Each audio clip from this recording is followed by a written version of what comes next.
Capítulo 8. No pude conciliar el sueño en toda la noche. Una sirena indicadora de la niebla estuvo gimiendo incesantemente en el estrecho, y yo, medio enfermo, me agitaba entre la grotesca realidad y sueños terribles y espeluznantes. Hacia la madrugada oí que un taxi subía por la avenida de Gatsby e inmediatamente salté de la cama y comencé a vestirme. Sentí que tenía algo que decirle, algo de qué precaverlo, y que si esperaba hasta mañana sería ya demasiado tarde. Al cruzar su prado vi, a través de la puerta abierta del frente, que estaba apoyado contra la mesa del vestíbulo, tambaleante por el abatimiento o el sueño. No pasó nada, dijo apenas. Esperé, y alrededor de las 4 salió a la ventana. Permanecí allí un minuto y luego apagó la luz. Su casa nunca me pareció tan enorme como esa noche, mientras andábamos por las grandes habitaciones en busca de cigarrillos. Apartábamos las cortinas que eran como pabellones y tanteábamos metros de paredes oscuras y tratando de localizar las llaves de la luz eléctrica. Y una vez me caí haciendo sonar las teclas de un piano fantasmal. Había por doquier una cantidad de polvo inexplicable y las piezas olían a humedad, como si no hubieran airado desde hace muchos días atrás. Hallé el cenicero en una mesa desacostumbrada, con 2 cigarrillos viejos y secos adentro. Abrimos de par en par las ventanas francesas de la sala y nos sentamos a fumar en la oscuridad. «Deberías irte lejos», le dije. «Es casi seguro que van a descubrir tu auto». «¿Alejarme ahora, viejo? Ándate a Atlantic City por una semana o a Montreal». Ni siquiera quiso tomar en consideración mis propuestas. No podía alejarse de Daisy hasta no saber qué iba a hacer ella. Se aferraba de una última esperanza y yo no me animaba a darle el golpe que lo liberaría. Fue esa noche cuando me contó la extraña historia de su juventud con Don Cody.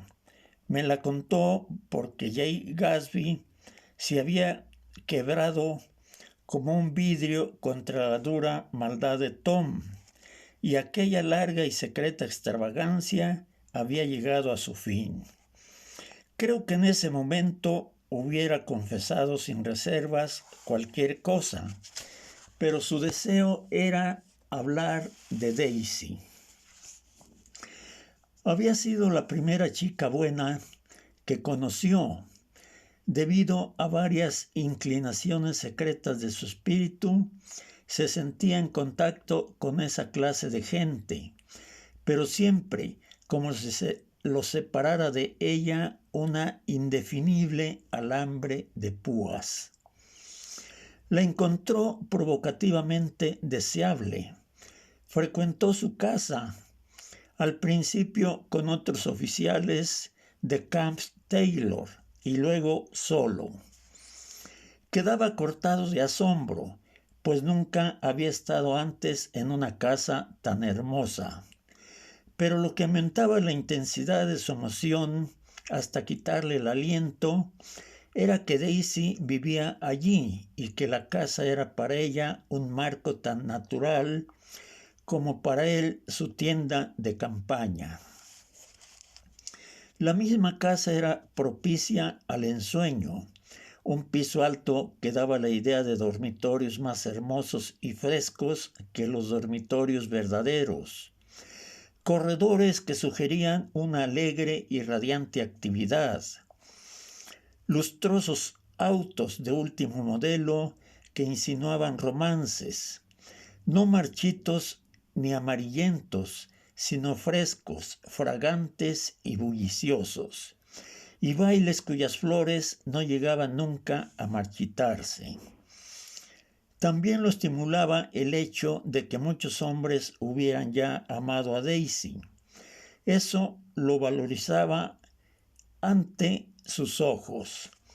Sentía la presencia de sus enamorados por toda la casa, ocupando el aire con sus sombras y con el eco de sus omisiones aún vibrantes. Sabía, empero, que su presencia en casa de Daisy se debía a un tremendo accidente. Por más glorioso que fuera su futuro, como Gay Gatsby, en aquel instante era un muchacho pobre, sin pasado, y en cualquier momento el halo invisible que le prestaba su uniforme podría desaliñarse de los hombros. Así pues que aprovechó al máximo aquella oportunidad. Tomó lo que pudo tomar vorazmente y sin escrúpulos, y eventualmente tomó a Daisy.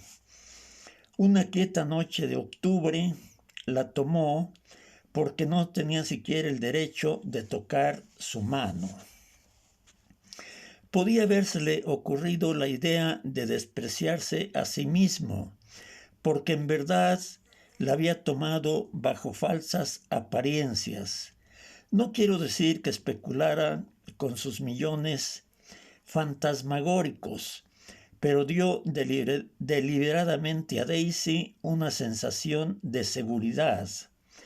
La dejó creer que era persona poco más o menos de su mismo estrato social, que estaba harto capacitado para poder cuidarla. En realidad, no poseía esas facilidades, pues no tenía una familia en buena posición que lo respaldara.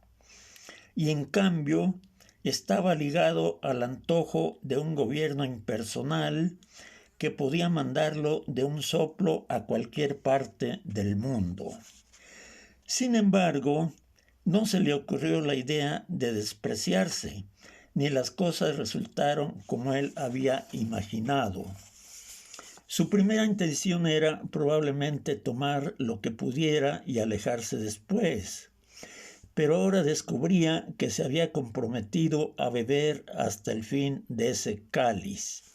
Sabía que Daisy era algo extraordinario, pero no comprendía bien hasta qué punto podía ser extraordinaria una chica buena. Lo que ella era se desvanecía confundiéndose con la casa rica, con su vida y plena e intensa, y dejándole a Gatsby nada. Se sintió desposado con ella, eso era todo. Cuando 2 días más tarde se reencontraron, era Gatsby quien estaba desalentado, quien había sido, en cierto modo, traicionado. Su pórtico estaba luciente con el fulgor prestado de las estrellas. El mimbre del sillón crujió discretamente cuando se volvió hacia él y la besó en la boca, extraña y preciosa. Estaba resfriada y por eso su voz tenía un tono más áspero y más encantador que nunca. Y a Gatsby lo dominó la sensación de la belleza y del misterio que la riqueza aprisiona y conserva. La insolencia de los trajes abundantes, y lo dominó Daisy, reluciente como la plata, orgullosa a salvo de las denodadas luchas de los pobres. No puedo explicarte lo sorprendido que me sentí al descubrir que la amaba, viejo. Por un momento tuve la esperanza de que me rechazara, pero no lo hizo, porque ella estaba también enamorada de mí. Creí que yo sabía mucho porque lo que sabía era diferente de lo que conocía ella. Bueno, En ese punto estaba, alejándome de mis ambiciones más profundamente, enamorado a cada minuto que pasaba, y súbitamente comprendí que aquellas no me importaban. Valía la pena hacer grandes cosas si podía pasarla mejor con solo explicarle a ella lo que pensaba hacer. La última tarde, antes de embarcarse, se sentó con Daisy entre los brazos y estuvieron largos ratos silenciosos. Era un atardecer frío. Tenían el fuego encendido en la habitación y las mejillas de la chica estaban arreboladas. De vez en cuando se movía y él cambiaba un poco la posición del brazo, y una vez besó su reluciente cabello oscuro. En esos momentos la tarde los había llamado de serenidad como para dejarles un profundo recuerdo que los acompañara durante la larga separación que comenzaría el día siguiente. Nunca se habían sentido tan cerca en su mes de amor, ni se habían comunicado tan profundamente uno con otro, como cuando ella restregó sus labios silenciosos contra el hombro del saco, o como cuando él tocó la punta de los dedos ligeramente, como si hubiera estado dormida. Gatsby se comportó extraordinariamente bien en la guerra. Era ya capitán antes de ir al frente, y después de las batallas de Argonne obtuvo el grado de mayor y pusieron bajo su mando las divisiones de ametralladoras. Después del armisticio, trató frenéticamente de regresar a su país, pero, en cambio, a causa de alguna complicación o de algún malentendido, lo enviaron a Oxford. Ahora estaba preocupado porque advertía en las cartas de Daisy un tono de nerviosa desesperanza. No comprendía que no consiguiera regresar. Sentía la presión del mundo exterior y quería verlo y sentirlo junto a ella, de modo que su presencia le diera la seguridad de que, al fin de cuentas, estaba haciendo lo que debía. Porque Daisy era joven y su mundo artificioso estaba perfumado de orquídeas, de extravagancias gratas y alegres y de orquestas que daban el tono de los ritmos de moda para la temporada, resumiendo la tristeza y la sugestión de la vida en armonías nuevas. Toda la noche los saxofones gemían el desesperado comentario de los Beat Street Blues, mientras 100 pares de zapatos dorados y plateados sacudían el polvo resplandeciente. A la hora gris del té había siempre habitaciones que vibraban incesantemente con su fiebre dulce y suave y caras frescas que se movían de un lado a otro como pétalos de rosa llevados por el aire del triste sonido de las trompas. En este universo de medias tintas, Daisy comenzó nuevamente a actuar con la iniciación de la temporada.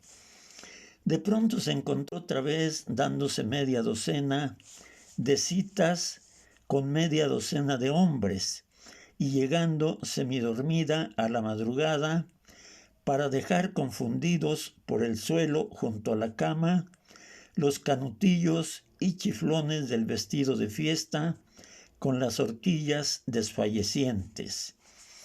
Y constantemente había algo en ella que clamaba por una decisión.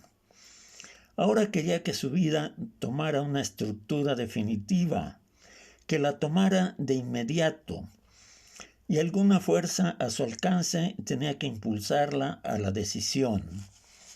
Fuerza de amor o de dinero, fuerza capaz de ofrecerle soluciones prácticas.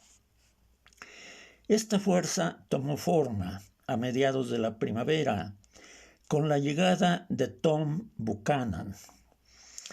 Había tal salud y tal fuerza en su persona que halagó a Daisy, y sin duda sentía a la vez la lucha de su espíritu y un cierto alivio.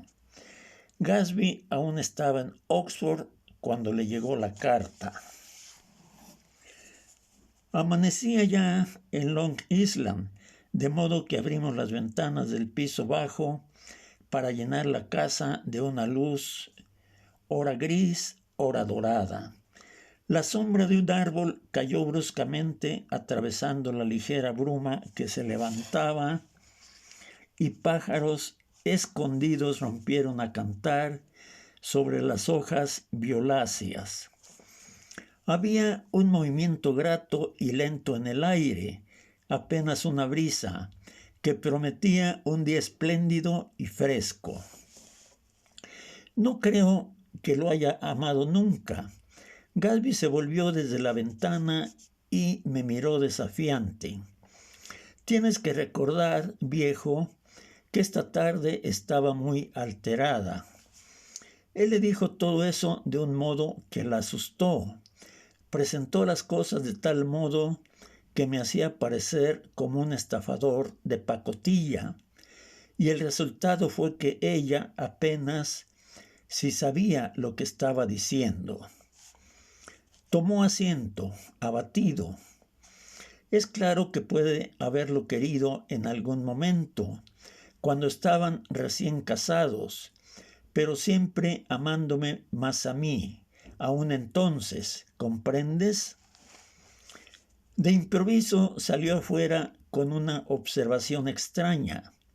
De cualquier manera, dijo, es algo personal suyo.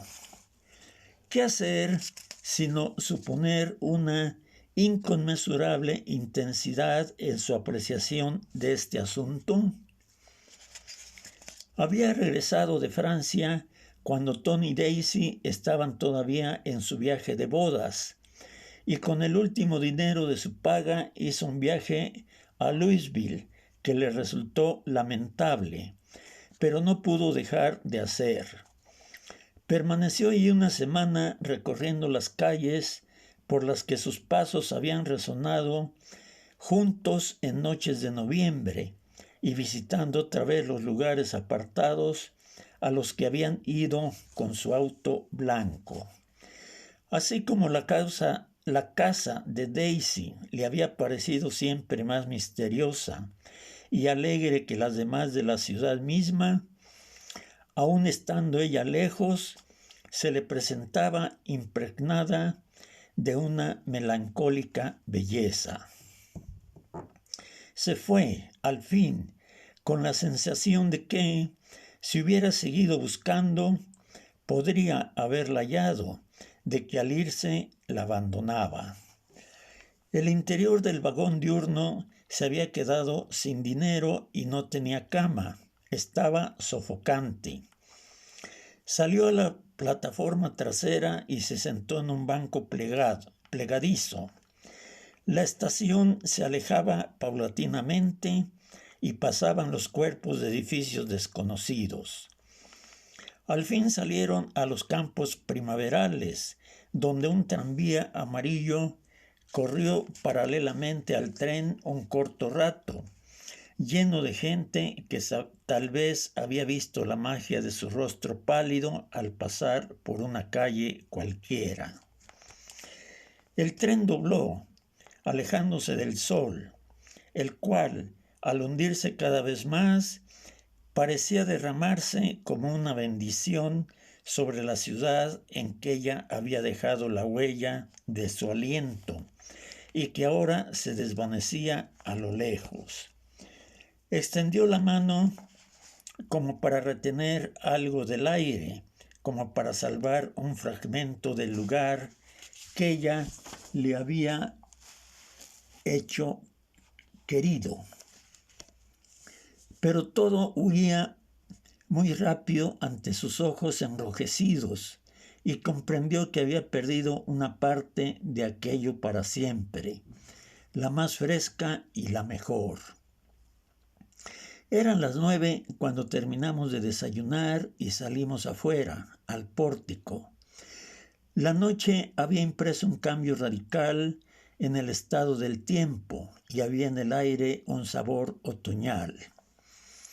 El jardinero, que era el último de los sirvientes de antes que le había quedado a Gatsby, llegó al pie de la escalera. «Voy a vaciar la pileta hoy, Mr. Gatsby.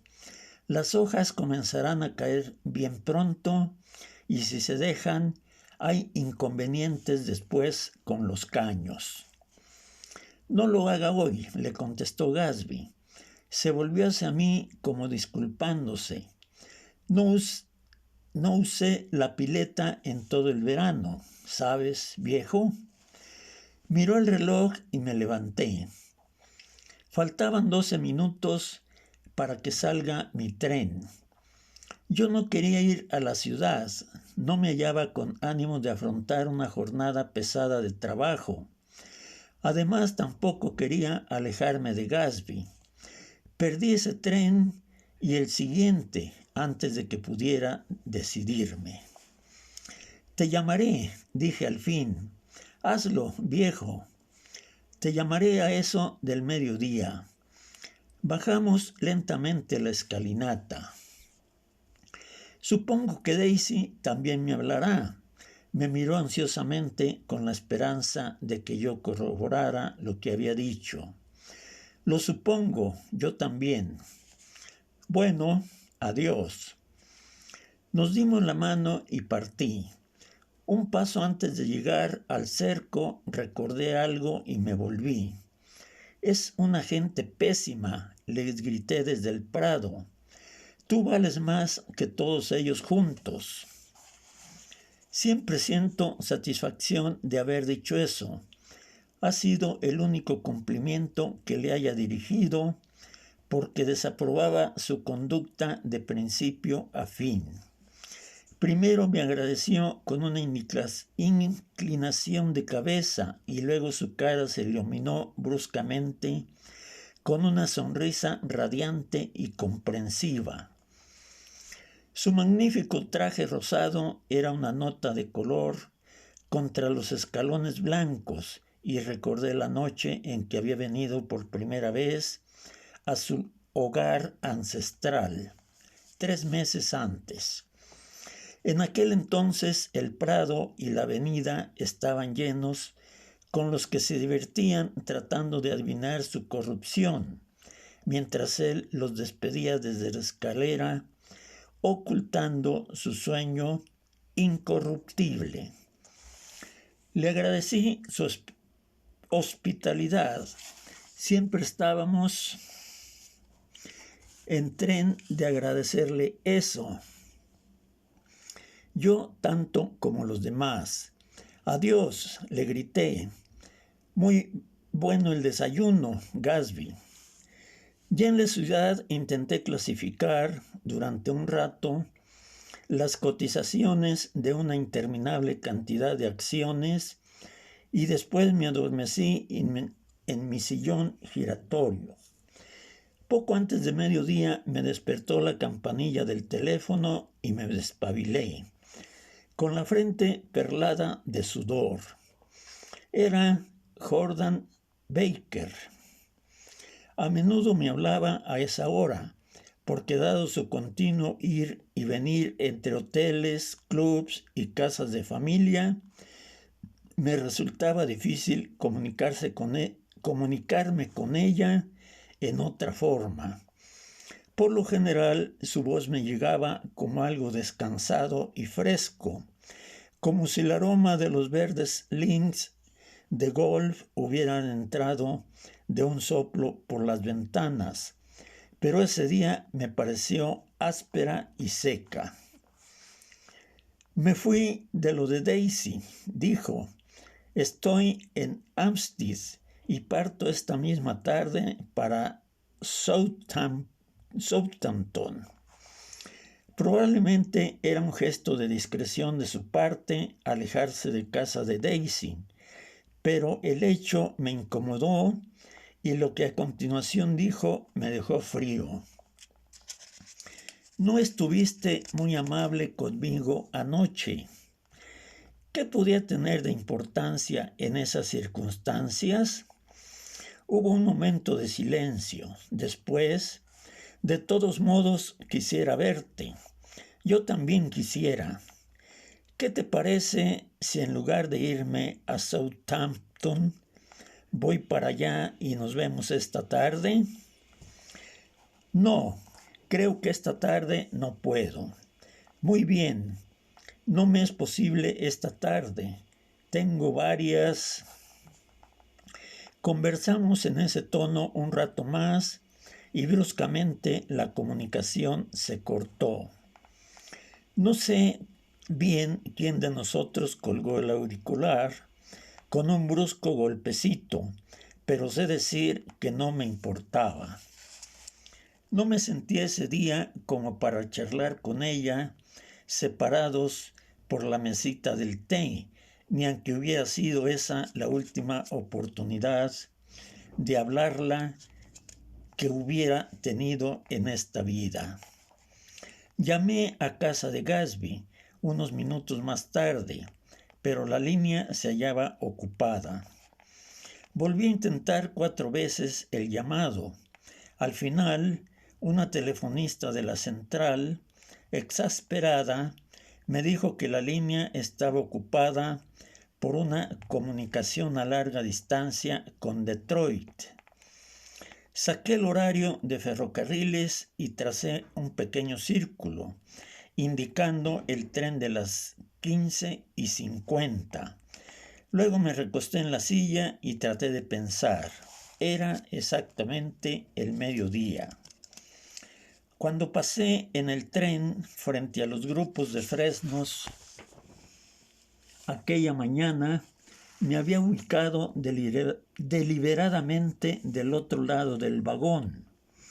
Suponía que habría allí una multitud de curiosos, de niños buscando manchas obscuras en la tierra y algún hombre locuaz contando y contando lo que había sucedido, hasta que a fuerza de repetirlo se le hiciera irreal a él mismo y le fuera imposible contarlo ya más.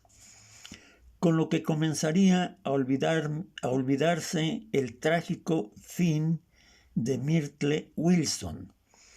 Ahora quiero volver un poco hacia atrás para relatar lo que pasó en el garage después de habernos ido nosotros la noche anterior.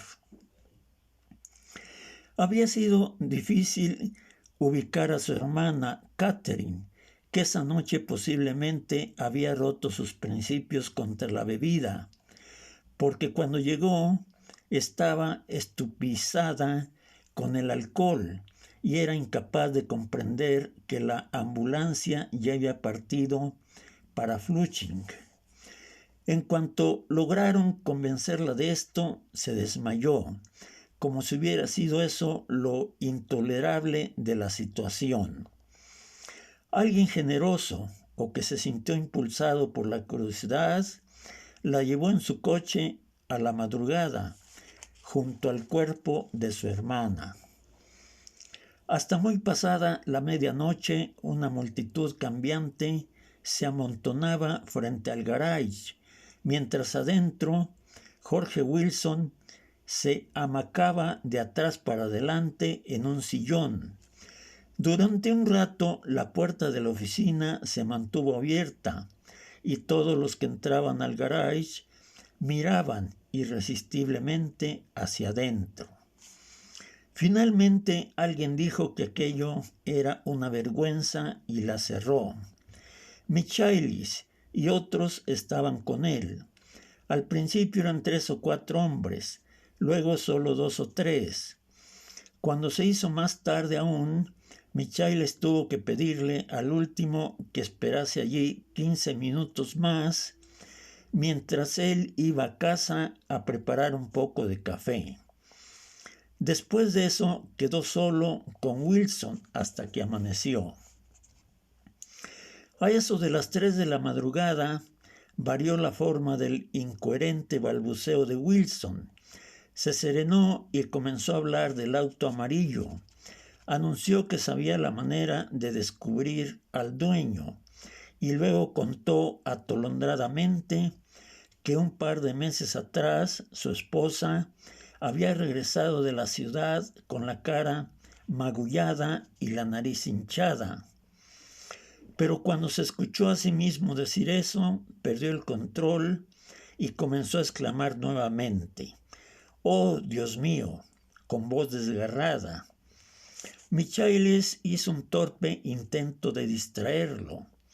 «¿Cuánto hacía que te habías casado, Jorge? Vamos, trata de estarte quieto un minuto y contéstame. ¿Cuánto tiempo hacía que te habías casado? 12 años. ¿Y nunca tuvieron hijos? Vamos, Jorge. Siéntate quieto. Te he hecho una pregunta. ¿Nunca estuvieron jóvenes? ¿Nunca tuvieron hijos ustedes?» Unos escarabajos pardos seguían golpeándose contra la triste luz, y siempre que Michaelis escuchaba el estrépito de un auto que cruzaba por el camino, le parecía el del auto que pasó sin detenerse unas pocas horas antes. No quería entrar al garage porque la mesa de trabajo estaba manchada en el lugar donde habían tendido el cadáver. Así que recorría incómodo la oficina de la que ya conocía todos los objetos antes de que hubiera amanecido, y de vez en cuando se sentaba al lado de Wilson, tratando de tranquilizarlo. ¿Tienes alguna iglesia a la que concurres a veces, Jorge? Aunque no haya sido desde hace mucho.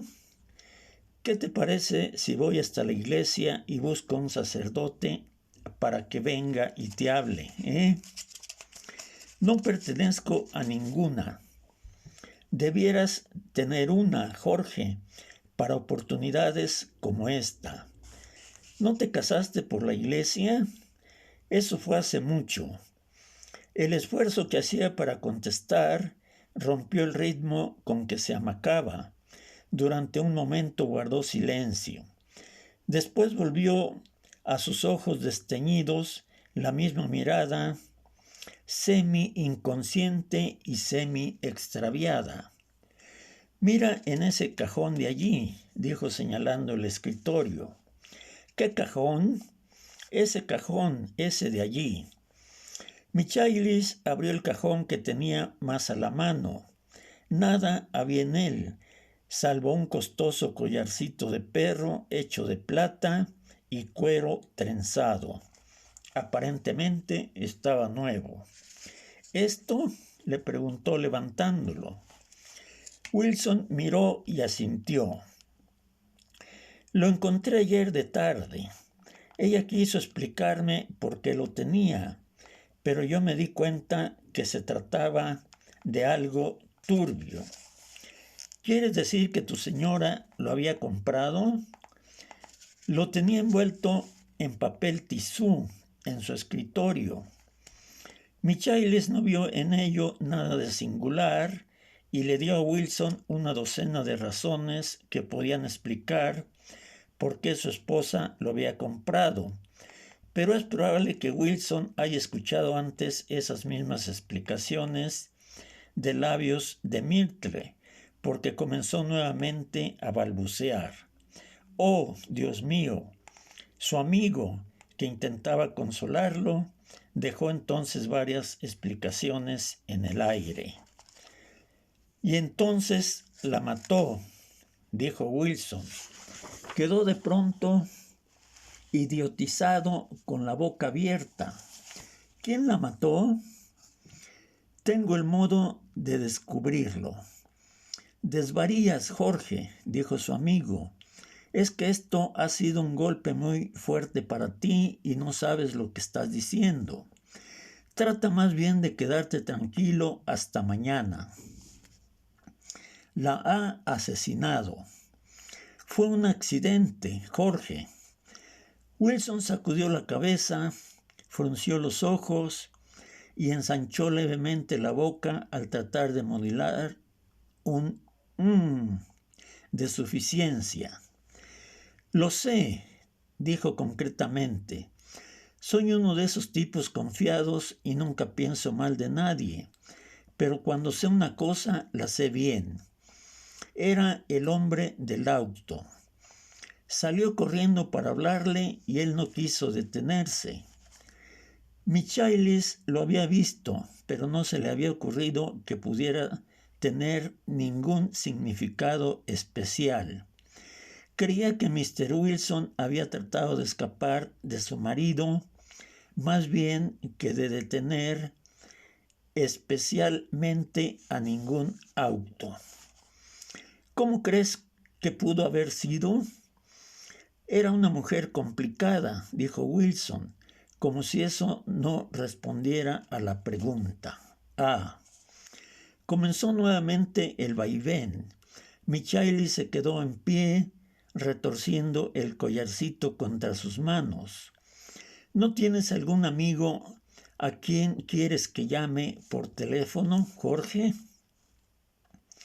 Era una pregunta hecha sin esperanzas, pues estaba casi seguro de que Jorge no tenía amigos. Todo su ser no le alcanzaba para entregárselo a su esposa. Un poco más tarde sintió cierto alivio al advertir un cambio en el ambiente de la habitación. Un color azulado que se colaba por la ventana, anunciando que el alba no estaba lejos. Alrededor de las 5 ya se había puesto bastante claro afuera y pudieron apagar la luz. Los ojos vidriosos de Wilson se volvieron hacia los fresnos, donde se levantaban, con el débil viento del amanecer, pequeñas nubes grises que adoptaban formas fantásticas y groseras. Hablé con ella, musitó después de un silencio. Le dije que me podría engañar a mí, pero no lo podría engañar a Dios. La llevé junto a la ventana. Con un esfuerzo se incorporó, caminó hasta la ventana trasera y allí se apoyó, apretando su rostro contra ella. Y le dije que Dios sabría lo que ella había andado haciendo. Puedes engañarme a mí, pero no puedes engañar a Dios. Michaelis, que estaba de pie detrás de él, quedó impresionada al ver que Wilson estaba mirando los ojos del doctor T.J. Ekbuk, que recién surgían, despistados y enormes al desvanecerse las tinieblas de la noche. Dios lo ve todo, repetía Wilson. Ese es un afiche, le contestó Michaelis, y sintió algo que lo obligó a dar la espalda a la ventana y desviar la vista hacia el interior de la pieza. En cambio, Wilson se quedó allí largo rato, apoyada la cara contra el marco de la ventana y sintiendo la cabeza como si se dirigiera hacia la media luz exterior. A las 6, Michaelis no aguantaba más y se alegró de escuchar el ruido de un auto que se detenía fuera. Era uno de los acompañantes de la noche anterior que había prometido regresar, así que él se puso a preparar el desayuno para los 3, pero al fin se comieron entre él y el otro hombre. Wilson estaba más sereno ahora y Michaelis se fue a dormir a su casa. Cuando despertó, al cabo de 4 horas, volvió apresuradamente al garage y halló que Wilson se había ido. Más tarde se supo cuáles habían sido sus movimientos. siempre caminando, fuese a Port Roosevelt y luego a Gads Hill, en donde se compró un sándwich que no comió y una taza de café. Es posible que anduviera cansado de caminar lentamente, porque llegó a Gads Hill recién al mediodía. Desde entonces no hubo dificultad para saber qué había hecho en todo ese tiempo. En efecto, algunos niños habían visto un hombre que parecía un poco loco y también se habían fijado en él los automovilistas que advirtieron las miradas extrañas que les dirigía desde la orilla del camino. Desde ese momento y por un lapso de 3 horas no pudo determinarse qué fue de él. La policía prefirió atenerse a lo que había dicho a Michaelis de que poseía un medio de descubrir, y supuso que habrían dado de garage en garage por los alrededores, indagando sobre el paradero de un auto amarillo. Por otra parte, no se presentó el dueño de ningún garage que afirmara haberlo visto, y se admitió que tal vez había tenido, en realidad, algún medio más fácil y seguro de descubrir lo que había querido averiguar. A eso de las 2:30 estaba en West Egg, donde preguntó a alguien el camino hacia la casa de Gadsby. A las 2 de la tarde, Gadsby se puso el traje de baño y dijo al mayordomo que si alguien telefoneara, le transmitiera el mensaje a la pileta.